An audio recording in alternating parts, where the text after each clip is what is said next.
Модул 4. Оформяне на обшивки около комините.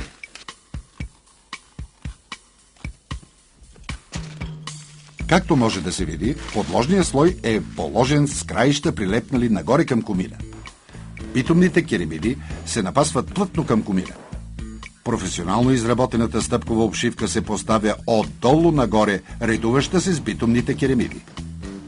Така, първата керемида се полага плътно към комина. После първото парче от ламарина се поставя върху нея. Другата керемида се поставя отгоре му, следвана от следващото парче ламарина. Това се повтаря, докато комина е напълно обшит.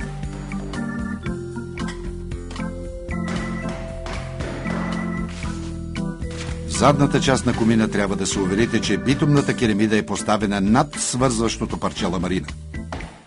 Всичко това бива допълнително осигурено срещу теч, чрез направата на контраобшивка на комина.